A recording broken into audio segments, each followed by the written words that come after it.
En la fiesta, la amante gritó: «Tú no perteneces a esta familia», hasta que apareció mi suegro y lo que dijo la hizo arrepentirse. Me llamo Fernanda Castillo, tengo 35 años, soy chef ejecutiva y propietaria de 3 restaurantes en Puebla.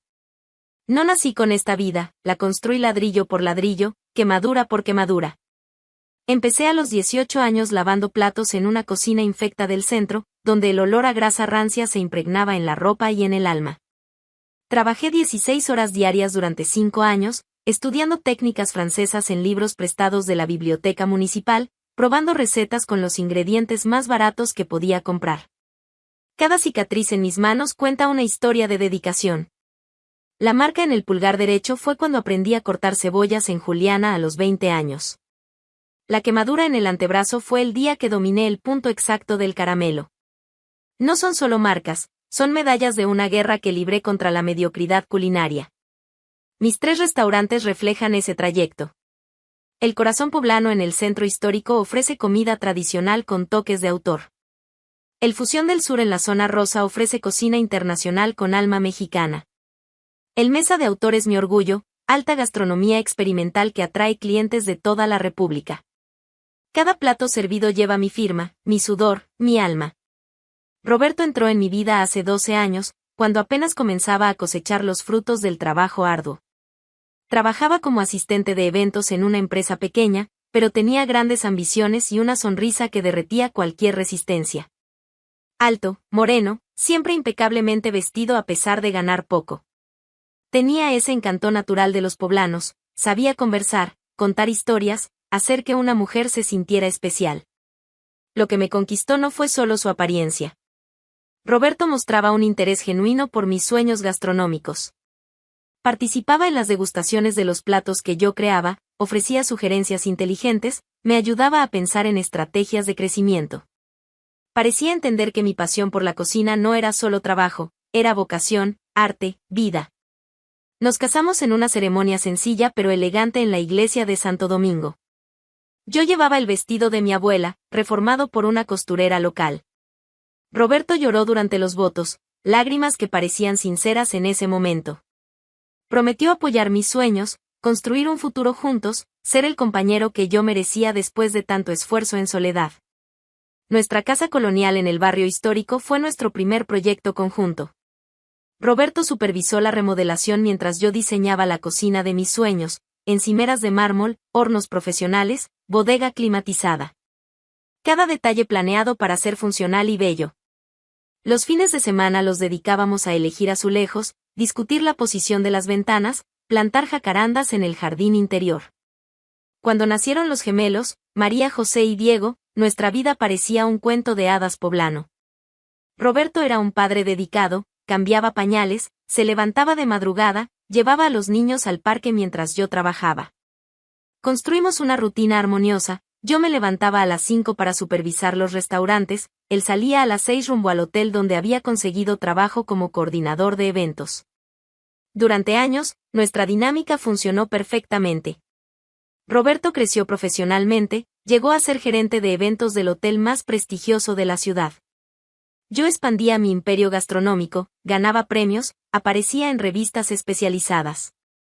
Éramos la pareja dorada de Puebla, él encantador y exitoso, yo talentosa y decidida. Las ausencias de Roberto aumentaron gradualmente. Primero fueron eventos puntuales, bodas de fin de semana, fiestas corporativas que se alargaban hasta la madrugada. Natural para alguien que trabaja en hospitalidad. Yo lo entendía perfectamente, pues también vivía inmersa en el mundo de los restaurantes, igualmente exigente y absorbente.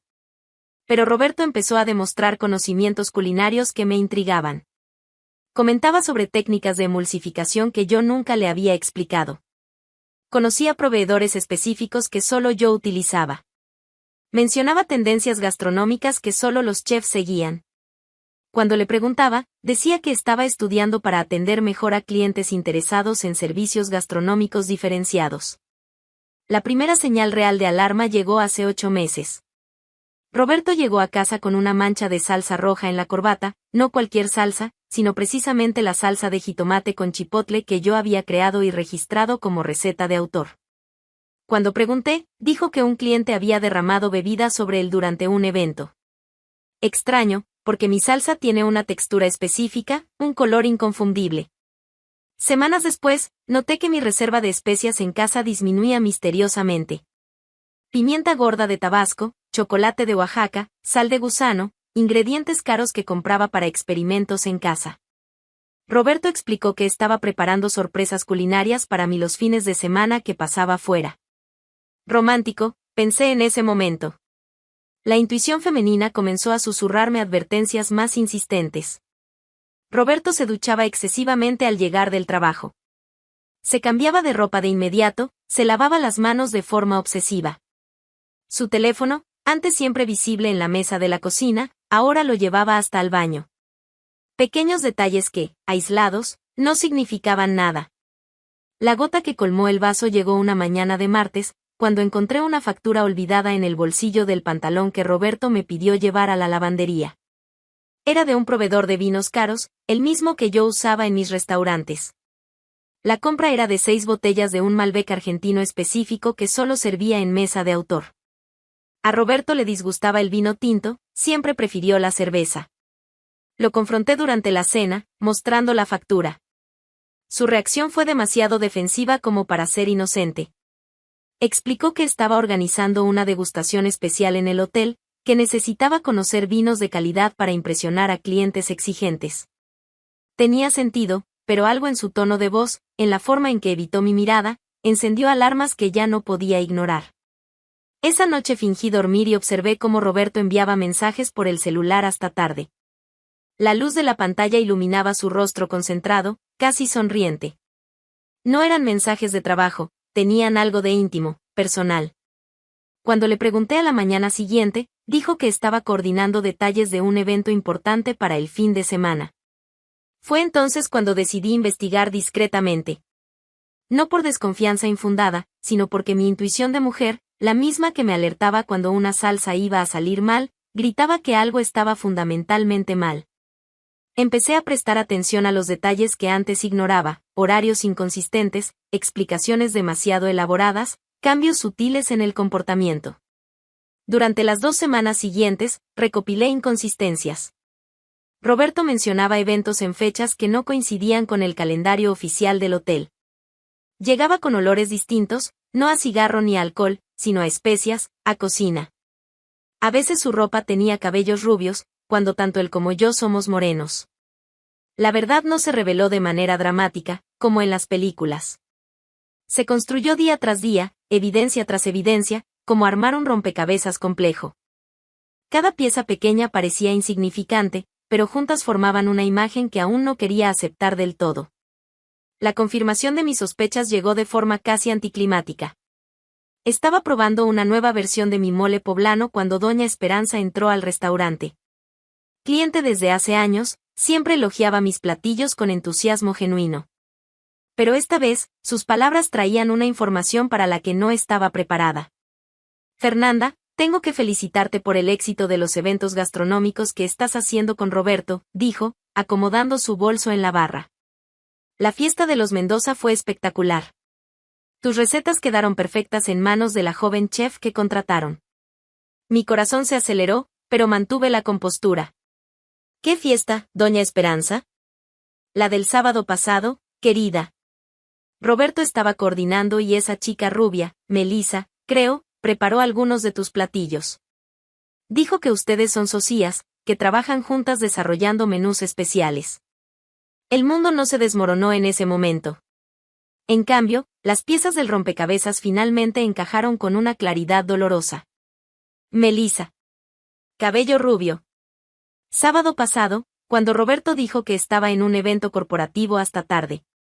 Las explicaciones sobre sus conocimientos culinarios, las especias que desaparecían, el vino caro.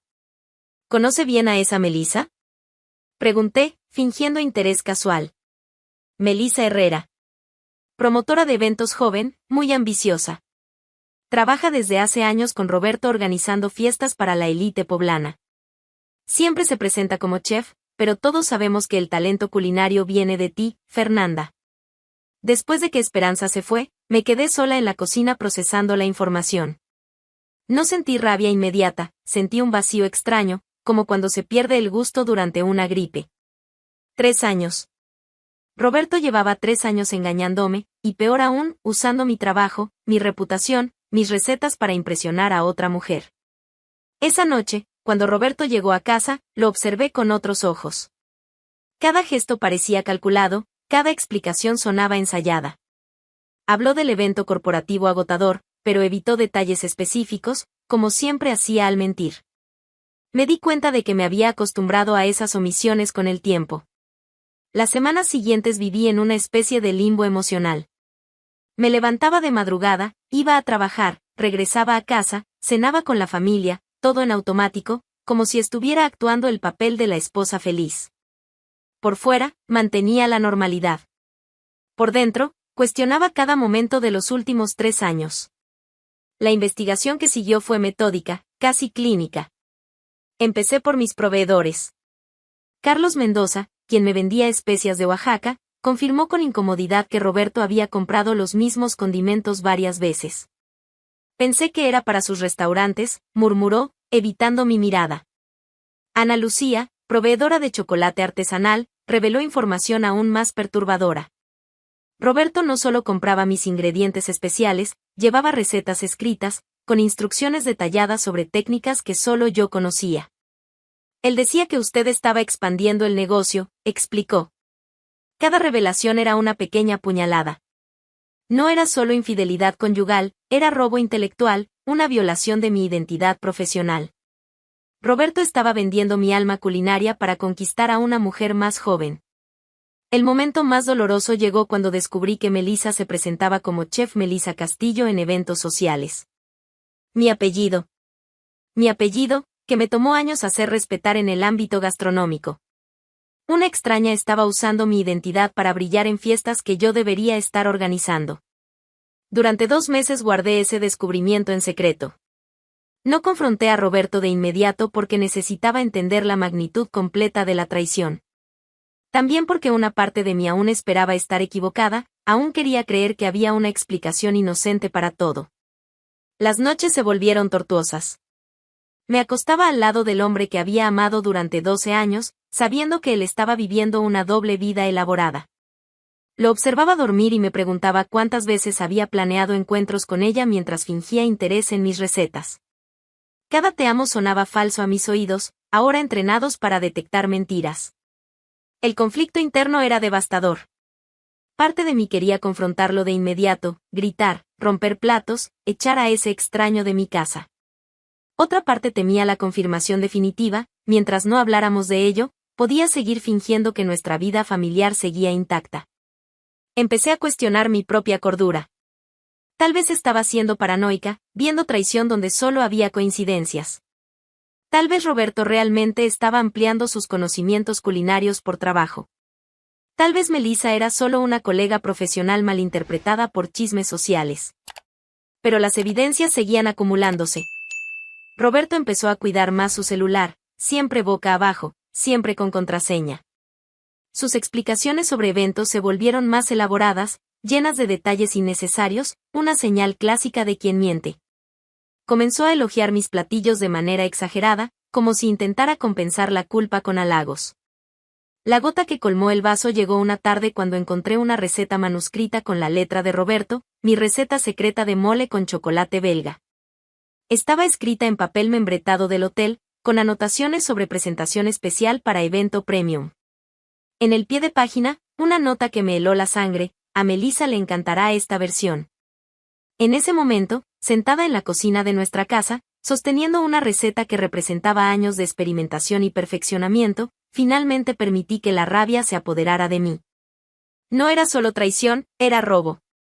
Roberto estaba literalmente robando mi identidad profesional para impresionar a otra mujer. La transformación psicológica fue gradual pero definitiva. La Fernanda ingenua que creía en explicaciones convenientes murió ese día.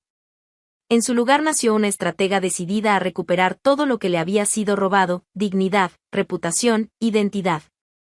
Pero no sería una venganza impulsiva.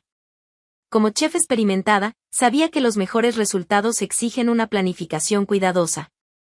Durante las semanas siguientes, seguí fingiendo normalidad mientras elaboraba un plan meticuloso para exponer la farsa en la que se había convertido mi vida. Roberto notó cambios sutiles en mi comportamiento, estaba más callada, menos cariñosa, más observadora. Cuando preguntaba si algo andaba mal, respondía que solo estaba cansada del trabajo. Él aceptaba la explicación con facilidad, quizás incluso con alivio por no tener que responder preguntas sobre sus propias actividades. El dolor de la traición era constante, como una quemadura que nunca cicatriza por completo. Pero aprendí a usar ese dolor como combustible para lo que vendría. Roberto había subestimado a la mujer con la que se casó. Conocía a la chef dedicada, a la madre cariñosa, a la esposa comprensiva. Estaba a punto de conocer a la estratega implacable. Durante 3 meses, documenté todo en silencio. Fotografié recetas encontradas entre sus cosas. Grabé conversaciones con proveedores que confirmaban compras no autorizadas. Anoté fechas y horarios de inconsistencias en sus historias. Estaba construyendo un expediente completo de la traición. El momento de la venganza se acercaba, pero sería ejecutada con la misma precisión que aplico a mis platos más complejos. Roberto había convertido nuestra vida en una mentira elaborada. Era hora de mostrarle las consecuencias de meterse con una mujer que convirtió su pasión por la perfección en una profesión. La venganza comenzó 6 meses después de descubrir la traición. No fue impulso, fue estrategia fría, ejecutada con la misma precisión que uso para sazonar un mole perfecto.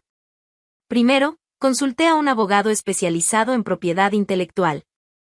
Mis recetas originales estaban registradas desde hace años, una precaución profesional que ahora se convertía en mi arma más poderosa.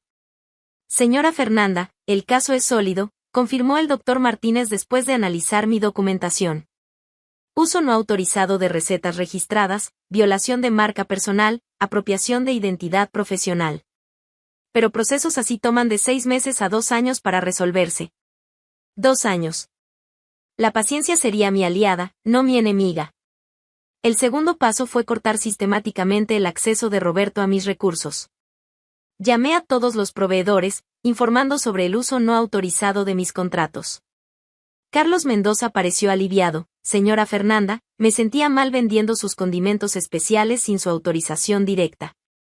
El cambio fue gradual pero efectivo. En 3 semanas, Roberto perdió el acceso a los ingredientes premium que usaba para impresionar a Melissa. Intentó comprarlos directamente, pero los precios eran 300% más altos sin mis contratos de exclusividad. A través de mi red profesional, difundí discretamente la información sobre el uso fraudulento de mis recetas. En el mundo gastronómico poblano, la reputación vale más que el dinero. En 2 meses, Melissa comenzó a ser cuestionada sobre la originalidad de sus platos en todos los eventos que organizaba. La fiesta de 15 años de mi ahijada Sofía sería el escenario perfecto para el enfrentamiento final. Roberto y Melissa estarían presentes, ella como chef responsable, yo como madrina. Planeé cada detalle como si fuera un banquete para 300 invitados. Durante la fiesta, me acerqué a la mesa donde Melissa exhibía sus creaciones. Reconocí cada plato, mi mole poblano especial, mi técnica de presentación con flores comestibles, hasta mi firma visual en los canapés. Era como ver a mis hijos criados por otra madre. ¡Qué platos tan interesantes!, comenté con calma. Especialmente este mole. La combinación de chocolate con chile chipotle es muy específica. Melissa sonrió orgullosa. Es una receta que desarrollé especialmente para eventos exclusivos. Lleva meses perfeccionar técnicas así. Me lo imagino, respondí manteniendo un tono neutral. Yo misma tardé 2 años en perfeccionar esta receta en particular. Su expresión cambió sutilmente, pero antes de que pudiera responder, me agarró del brazo con una fuerza innecesaria. Tú no perteneces a esta familia. El silencio que siguió fue incómodo para todos los presentes. Melissa se había expuesto como amante frente a la élite poblana, revelando el escándalo públicamente. Mi suegro, don Emilio, apareció detrás de ella con una frialdad que cortaba el aire. Quien no pertenece aquí es usted, señorita, dijo con autoridad patriarcal. Esta es Fernanda, mi nuera desde hace 12 años. La humillación en el rostro de Melissa fue instantánea. Había destruido su propia reputación en un momento de descontrol emocional. Aproveché el momento para hacer mi anuncio. Ofrecería una degustación especial en mi restaurante principal la semana siguiente, presentando la evolución de mis recetas originales para profesionales del sector gastronómico. durante la degustación, proyecté la documentación completa de mis recetas registradas. Cada plato que Melissa utilizaba aparecía en pantalla con fecha de creación, proceso de desarrollo, incluso videos míos preparando las recetas años antes de que conociera a Roberto. No fue un espectáculo emocional, fue una presentación técnica, fría e irrefutable. El impacto fue devastador, pero las consecuencias llegaron gradualmente, como lo había previsto. Melissa perdió contratos importantes en los meses siguientes. Los procesos legales que inicié avanzaban lentamente en el sistema judicial mexicano, pero la presión social fue inmediata y efectiva. Una semana después del escándalo, Roberto fue llamado por la dirección del hotel. No fue despedido de inmediato. El mundo corporativo mexicano no funciona así. En cambio, fue reubicado en una función administrativa sin contacto con clientes, con un salario 40% menor. Humillación profesional más efectiva que un despido directo. Nuestro divorcio se tramitó durante 8 meses. Roberto intentó negociar participación en los restaurantes, alegando haber contribuido al crecimiento del negocio. Mi abogado presentó las pruebas de robo intelectual, haciendo jurídicamente imposible cualquier reclamo de su parte. La revelación pública de la traición tuvo consecuencias sociales duraderas. En Puebla, ciudad pequeña donde todos se conocen, Roberto se convirtió en persona non grata en los círculos sociales que frecuentábamos. Las invitaciones a eventos cesaron, las asociaciones profesionales fueron canceladas, incluso los amigos en común empezaron a evitarlo. Melissa enfrentó un destino similar. La Asociación de Promotores de Eventos no la expulsó oficialmente, eso tomaría años de proceso burocrático. Pero la reputación destruida fue un castigo más efectivo. Clientes cancelaron contratos, proveedores exigieron pago por adelantado, colegas profesionales comenzaron a cuestionar su credibilidad. 6 meses después del enfrentamiento público, Roberto apareció en la puerta de mis restaurantes. Delgado, mal vestido, con la apariencia de quien no ha dormido bien en semanas. Pidió hablar, intentó explicar que nunca fue su intención herirme, que las cosas se salieron de control. Roberto, dije con calma, me robaste 3 años de vida y 15 años de recetas. No fue descuido, fue un crimen planeado. Él intentó apelar a nuestra historia, los hijos, los años felices, la posibilidad de reconstrucción. Pero hay traiciones que son irreparables. No se trataba solo de adulterio, era una violación a mi identidad profesional, un robo a mi esencia creativa. Hoy, 1 año y medio después de descubrir la traición, mi vida se ha estabilizado en una nueva normalidad. Los restaurantes prosperan más que nunca, la publicidad involuntaria del escándalo aumentó mi fama. Los clientes vienen específicamente a probar las verdaderas recetas originales de la chef Fernanda Castillo. Roberto trabaja en una empresa de catering de tercera categoría, preparando comida para eventos corporativos básicos. Gana en un mes lo que yo facturo en 3 días. Melissa se mudó a Guadalajara, intentando reconstruir su carrera lejos de las consecuencias en Puebla. Los procesos legales aún siguen su curso, el sistema judicial mexicano es lento, pero metódico. Mi abogado estima una victoria total en 6 meses más, con una indemnización sustancial por daños morales y materiales. Las cicatrices emocionales sanan poco a poco.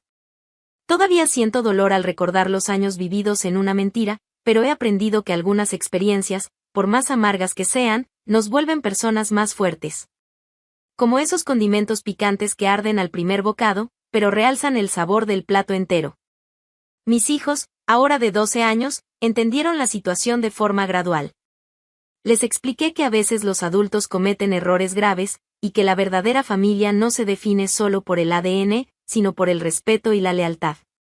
Visitan a Roberto cada 15 días, pero viven conmigo a tiempo completo. La lección más importante que aprendí, subestimar a una mujer que transformó su pasión en profesión es una receta segura para el desastre. Roberto conocía a la chef dedicada y a la esposa cariñosa. Descubrió demasiado tarde a la estratega implacable que habita en toda mujer traicionada. Mi venganza no fue una explosión emocional, fue una sinfonía cuidadosamente orquestada, ejecutada con paciencia y precisión quirúrgica. Como el mejor mole poblano, que exige tiempo, técnica y los ingredientes correctos para alcanzar la perfección. Roberto apostó a que yo sería una víctima silenciosa. Perdió esa apuesta de la forma más costosa posible. Hoy, cuando sazono mis platos, recuerdo que la vida, como la cocina, exige un equilibrio perfecto entre lo dulce y lo amargo, lo suave y lo picante. Roberto fue el ingrediente amargo que casi arruina mi receta de vida. Pero una chef experimentada sabe cómo corregir el sabor sin desperdiciar todo el plato. La venganza fue servida a la temperatura exacta, ni demasiado caliente como para ser impulsiva, ni demasiado fría como para ser cruel. Fue justicia pura, sazonada con paciencia y cocinada a fuego lento con la determinación femenina.